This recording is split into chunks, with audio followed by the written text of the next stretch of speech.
over easy eggs in the Hestan Nanobond pan. As you can see, this pan looks pretty much brand new, even though I use this almost every day and I've had this for over 5 years. I'm going to turn on the heat on this induction to around medium and let it heat. And while it heats, I'm going to be getting the butter ready, and I'll have about a tablespoon of butter for these eggs. And once it's heated, we're going to add the butter to melt and to cover the entire surface of the pan at the bottom. It may sizzle a little bit, but ultimately we want this to basically get to the oil stage, but not to the brown butter stage.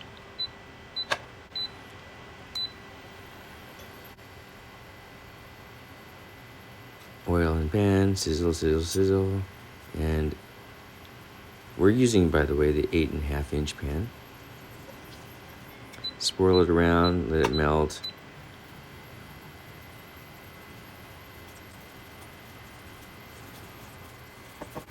And now we'll add the eggs. I'm just gonna break the egg one by one into the pan, straight into the pan, and then let it set. Don't touch it. This is really critical. Trying to touch it at this point will be a disaster. What you want to do is get the proteins to solidify on the bottom of the pan, and add some salt.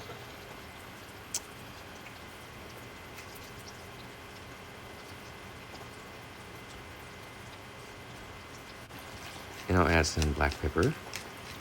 And you should see the egg whites solidifying and starting to basically bubble and become separate from the pan. And we'll use a fish spatula to check the bottoms to see if it is able to come off the pan without adhering, and I can see that it will do that without disturbing the egg yolk. And what I'm about to do is flip it.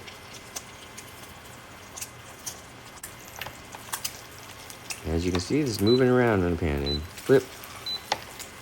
Well, I'll just flip it that much. I usually do the eggs fully flipped. However, the eggs kind of flipped on themselves, and now the eggs yolks are kind of next to each other in this envelope of egg whites. But regardless, it's going to cook a little bit longer, and then I'm going to flip it. And you're going to get some practice on that. And we're almost done at this point. We'll just let it cook a little bit longer, and we know it's set. And this is to about, I guess, soft. It will be runny yolk still, and there you have it. So let's try it. Just try it. I'm gonna cut it open, and as you can see, the yolk is runny a little bit, and you can cook it more or less depending on how you like your yolks. And we'll have a taste, and it's quite tasty. Thank you.